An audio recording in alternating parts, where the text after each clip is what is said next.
व्यक्ति तभी पकड़ा जाता है अपना गुनाह भी कबूल कर लेता है, कहता है हाँ मैं ही था। पोस्टमार्टम रिपोर्ट अब ये साफ दिखा रही है कि एक से ज्यादा व्यक्ति, और ये कह रहा है मैं ही था, यानी यहाँ भी झूठ है। क्यों ये झूठ बोल रहा है? किसने इसको प्रलोभन दिया, पैसे का दिया, धमकी दिया, क्या दिया? ये तो कह रहा है मैं ही था, अकेले था, मैंने किया, मुझे सजा भी दे दो। एक बच्ची है जो नीट की तैयारी करती है। पहले नीट की तैयारी अपने आप में कितनी डिफिकल्ट कि वो नीट की तैयारी करती है, पहले एमबीबीएस करने जाती है, 5-5.5 साल पूरा एमबीबीएस अपना खत्म करती है, नीट पीजी की तैयारी करती है, फिर उसके बाद जूनियर रेजिडेंट बनती है। जूनियर रेजिडेंटशिप का उसका दूसरा वर्ष चल रहा है। 36 घंटे की ड्यूटी करते हैं ये बेचारे बच्चे। सभी डॉक्टर्स की जिंदगी ही ऐसी है। मैं कई बार बोलता हूँ कई लोग को बहुत ग्लैमराइजिंग प्रोफेशन लगता है, नहीं भाई बहुत डिफिकल्ट प्रोफेशन है। मैं हॉस्पिटल के अंदर बहुत समय रहा हूँ, मेरे पिताजी 1.5 साल हॉस्पिटल में एडमिट थे। इतनी डिफिकल्ट, इतनी जवाबदेही वाली ये जो पेशा है, नौकरी है, जो कह लो प्रोफेशन है। 36 घंटे 48 घंटे लाखों के साथ बेचारे घूमते रहते हैं, बेड पे थोड़ा सा बैठते सो जाते हैं। इस बच्ची का भी वही केस है अगर आप ध्यान से देखोगे। जितना मैंने अभी तक न्यूज में देखा यही है कि उसने रात को 11 बजे अपनी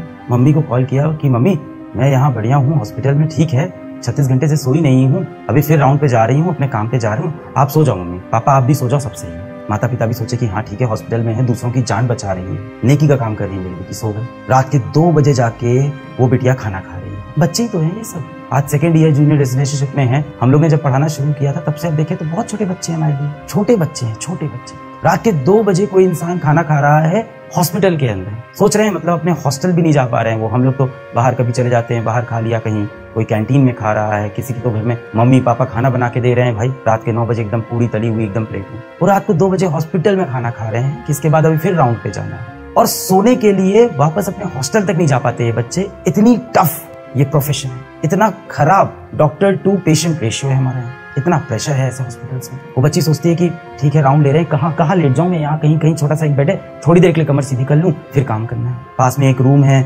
सेमिनार रूम जैसा है, वहां पर उसने सोचा कि थोड़ी देर लेट जाती है। और उसको बहुत सिक्योर है कि मैं हॉस्पिटल में हूँ, मैं लोगों की जान बचाने के लिए यहाँ हूँ, मैं तो इस काम से यहाँ तो मैं पूरी तरह से सुरक्षित हूँ, सेफ हूँ।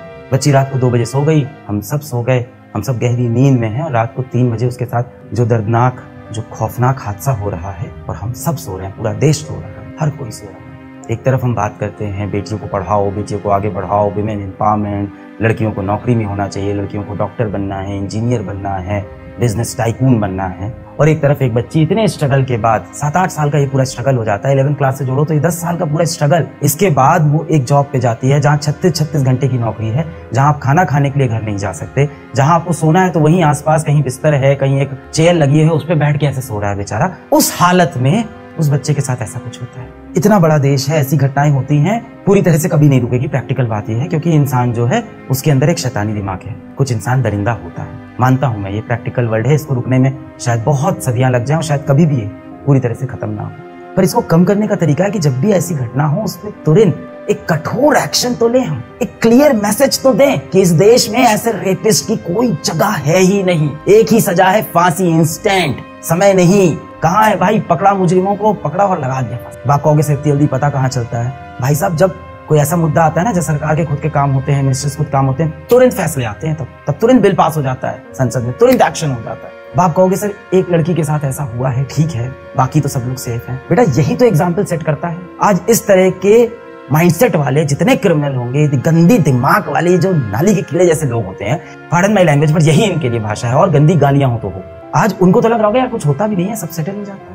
जो उनकी फोटोज आई हैं, जो मीडिया में रिपोर्ट आए हैं, आंख में उनका चश्मा धंसा हुआ है, सर को दीवार से घिसा गया है, पैर ऐसे 90 डिग्री पे पैर खुले हुए हैं इंसान के, क्या जानवर वाला सलूक हुआ है। और इसके बाद, ये सब होने के बाद सुबह सुबह उनके माता पिता को हॉस्पिटल से कॉल जाता है कि आपकी बेटी की तबीयत बहुत खराब है, आप हॉस्पिटल आ जाइए। क्योंकि अभी हॉस्पिटल का जो प्रशासन है उसको भी नहीं समझ में आ रहा है कि ये बात हम कैसे बताएं, कितनी बदनामी हो जाएगी, न जाने कौन लोग इसमें इन्वॉल्व होंगे, उनका नाम आ जाएगा, पता नहीं अंदर क्या है, कितना घोटाला है, कितनी गड़बड़ी है इसके अंदर, किसी को नहीं पता। माता पिता सुबह 7 बजे उठ रहे हैं, रात को 11 बजे बिटिया ने फोन करके कहा था कि पापा सो जाओ, मैं हॉस्पिटल में हूँ, जान बचा रही हूँ, लोगों की नेकी का काम कर रही हूँ। सुबह 7 बजे पिताजी माताजी उठते हैं, आपकी बेटी की तबीयत बहुत खराब है, जल्दी से हॉस्पिटल आ जाइए। इसके बाद वो जब दूसरी बार कॉल करते हैं तो उनको पता है क्या बोला कि आपकी बेटी ने आत्महत्या कर ली, सुसाइड कर ली। ये दिखा रहे हैं कि लड़कियां कहीं ना कहीं मानसिक संतुलन सही नहीं, डिप्रेशन में थी। आज तो पोस्टमार्टम रिपोर्ट आ गई है, पूरा साफ है कि इसके अंदर रेप हो रखा है बच्ची का। पर पहले क्या एकदम मामले को दबा दो, क्या है, कुछ नहीं है, कुछ नहीं, सुसाइड हुआ है, डिप्रेशन में थी। हाँ ठीक है, वर्कलोड ज्यादा है, डिप्रेशन में थी। माता पिता जब हॉस्पिटल पहुंचते हैं तो उन्हें हॉस्पिटल के अंदर जाने ही नहीं दिया जाता। घंटा, 2 घंटा, 3 घंटा, 4 घंटा वो हॉस्पिटल के बाहर खड़े हैं, अपनी बेटी को नहीं देख पा रहे, अपनी मृत्यु, अपनी मृत्यु बेटी को नहीं देख पा रहे, उसकी शक्ल नहीं देखने दे रहे। क्या हो रहा था अंदर इस समय, क्या हो रहा था? प्लानिंग चल रही थी कि कैसे संभाला जाएगा, कैसे इज्जत बचाएं हम हॉस्पिटल की, कैसे इज्जत बचाएं हम इस स्टेट की, कैसे इज्जत बचाएं हम सरकार की, कैसे इज्जत बचाएं इस पूरे सिस्टम की। बाहर एक बाप कह रहा है कि मेरी बेटी को देखने दो। किसी तरह से लड़ झगड़ के जब बाप अंदर पहुंचता है तो अपनी बेटिया को वो बिना कपड़ों के कहीं पूरे शरीर पे कपड़ा नहीं देखता है, पूरी बॉडी चोटिल है, चोट के निशान, आंख फूटी हुई है, सर पे चोट है, पैर इस तरह से ऐसे खुले हुए हैं। तब जाके कहीं यहाँ एक्सेप्ट पता कि नहीं अच्छा सुसाइड नहीं है, हाँ तो पकड़ा गया। देखिए मैं प्रैक्टिकल हूँ, ये चीजें हर देश में है, होता है, दरिंदे लोग हैं, पर ऐसी घटना होने के बाद तुरंत एक्शन लेना पड़ेगा, एक एग्जाम्पल सेट करना पड़ेगा, एक उदाहरण देना पड़ेगा कि इस देश में ऐसे लोग की जगह नहीं है। ऐसे क्या इसके आसपास सोचने वालों की, लड़कियों को उनके बिना इजाजत के हाथ लगाने वालों की भी इस देश में जगह नहीं है। हम लोग अपने कंपनी में जब काम करते हैं, कोई भी चोरी की घटना आ गई, कोई भी करप्शन की घटना आ गई, वो चाहे 500 रुपए की हो, 5 लाख की हो, मैं तुरंत बोलता हूँ स्ट्रिक्ट एक्शन लो, ताकि बाकी सब इस बात से डर जाए। जब भी ऐसा कुछ हो तुरंत एक्शन लो। यहाँ पे अब आपको ये नहीं सोचना है कि एक्शन लेने से क्या होगा, इसके पॉलिटिकल कनेक्शन कौन से हैं, इसके पास पैसा रुपया कौन सा है, क्या है, तुरंत आप एक्शन। कोई एक्शन नहीं भाई साहब, सुसाइड है, दबा दो। तो मुझे भी अब शर्म आती है बोलते हुए कि बेटा आप MBBS करने जाओ। आए दिन कुछ ना कुछ ऐसा हो रहा है।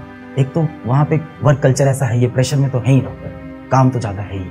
जो सीमेन सैंपल मिला है वो पोस्टमार्टम में क्लियर दिखा रहा है कि 1 से ज्यादा लोग, अमाउंट ऑफ सीमेन, जितना सीमेन मिला है, जितना स्पर्म्स मिले हैं, जितना काउंट मिला है, जितना क्वांटिटी है, वो एक व्यक्ति का नहीं। उसके बाद क्या होता है, 24 घंटे के अंदर, क्योंकि मीडिया में हाईलाइट हो गया, तो एक व्यक्ति को पकड़ा जाता है। और कितनी आसानी से पुलिस कहती है कि उसके कान का एयरपॉड, ब्लूटूथ एयरपॉड है, क्या है कि उसके कान का एक ब्लूटूथ डिवाइस वहां पे वो छूट गया था, उससे वो छोड़ के चला गया था। और वो व्यक्ति की भी आप डिटेल देखो, 4 बजे सुबह हॉस्पिटल पहुंचा है, 4 बजे के आसपास, 6 साढ़े 6 पे जाके अपने घर में सो गया और अपना ब्लूटूथ एयरपॉड वहां पे रख के चला गया कि हमें पकड़ लेना। और पुलिस ने पकड़ा भी कैसे कि ब्लूटूथ एयरपॉड उठाया और हॉस्पिटल के स्टाफ में सबके ब्लूटूथ ऑन कराए, देखते हैं किसके फोन से मैच करेगा। व्यक्ति तभी पकड़ा जाता है, अपना गुनाह भी कबूल कर लेता है, कहता है हाँ मैं ही था। पोस्टमार्टम रिपोर्ट अब ये साफ दिखा रही है कि 1 से ज्यादा व्यक्ति, और ये कह रहा है मैं ही था, यानी यहाँ भी झूठ है। क्यों ये झूठ बोल रहा है? किसने इसको प्रलोभन दिया, पैसे का दिया, धमकी दिया, क्या दिया? ये तो कह रहा है मैं ही था, अकेले था, मैंने किया, मुझे सजा भी दे दो। अब ये मुद्दा CBI पे चला गया है, पर अब CBI पे जाते आते इतने सबूत मिटा दिए गए हैं। जब 3 घंटे तक पिताजी अंदर नहीं आ रहे हैं, पहले बोल रहे हैं आपकी बेटी की तबीयत खराब है, फिर बोल रहे हैं आपकी बेटी ने सुसाइड किया। जिस कॉलेज में ये हुआ है उस कॉलेज की प्रिंसिपल का बयान नहीं आया। हाई कोर्ट ने यही बोला कि भाई जिस कॉलेज में वो रखा है उस कॉलेज का जो हेड है, जो उस कॉलेज का डायरेक्टर है, जो उसका प्रिंसिपल है, उसका बयान नहीं है। उस कॉलेज के प्रिंसिपल ने तुरंत रिजाइन कर दिया कि हम रिजाइन करते हैं, साफ इसको हटाओ यहाँ। हर मुद्दे में यही होता है, टॉप पे जो होता है उसको रिजाइन कर दो। उसके बाद कहीं आसपास में उसने वापस ज्वाइन भी कर लिया है। जो एक कल्प्रिट है, अपराधी है, उसके मोबाइल फोन से डिटेल निकल आएगी, लोकेशन निकल आएगी, नहीं आ रहा। अब CBI के पास मुद्दा गया है, खींचेगा मुद्दा, चलता रहेगा। कोई कॉर्नर केस नहीं है, कोई अकेला केस नहीं है जो हुआ है देश में। इससे देश में हर रोज बहुत से केस होते हैं और ये सारे केस रुक सकते हैं। मैं बता रहा हूँ रुक सकते हैं। इंटेंट चाहिए, कड़ी सजा चाहिए, इंस्टेंट एक्शन चाहिए। क्या डर फैलता है लोगों के अंदर कि भाई इस देश में माफी नहीं मिलेगी, सोचना भी मत छूने की डर लगता है लोगों को फिर सजा से। पर नहीं, पॉलिटिक्स चल रही है, इसकी गलती, उसकी गलती, इस सरकार की गलती, उस स्टेट, अरे हर स्टेट में होता है। अभी हॉस्पिटल के अंदर से भी ज्यादा लोग बात नहीं कर रहे हैं, सबको डर है अपनी नौकरी का। भाई एक आम इंसान क्या करता है, अपना रोटी पानी, जिंदगी, बच्चा, बीवी, उसको बच्चे को भी तो स्कूल भेजना है। हमें उम्मीद होती है हर इंसान आवाज उठाए। हॉस्पिटल के लोग बयान देने में इसीलिए डर रहे हैं। बहुत ही दर्दनाक है। इसका सोल्यूशन यही है, एक्शन। अब देखो इंसाफ तो क्या मिलेगा, वो बच्चे की जो हालत है खत्म हो गई ना, उस माँ बाप को इंसाफ नहीं मिलेगा। अब जो मिनिमम हो सकता है वो यही हो सकता है कि तुरंत कड़ी सजा हो, पकड़े जाएं लोग। अगर ये गैंग रेप है तो बाकी लोग पकड़े जाएं। कोई भी मेन स्ट्रीम मीडिया इसको काफी समय तक हाईलाइट नहीं किया, काफी समय बाद मेन स्ट्रीम मीडिया पे चीजें आई। डॉक्टर्स प्रोटेस्ट कर रहे हैं, इससे भी एक अलग नुकसान है। अब पेशेंट बेचारा हॉस्पिटल में लेटा हुआ है, बिना प्रोटेस्ट करे काम करते रहे, कल दूसरी लड़की के साथ, कल तीसरी लड़की के साथ, चौथी लड़की के साथ, इसलिए लड़कियां काम करना छोड़ दें हॉस्पिटल के अंदर। हो गया बंटा धार, पहुंच गया वापस 7 साल 100 साल पहले। हम फिर से सती प्रथा शुरू कर देते हैं, दबा दो लड़कियों को। यही है ना।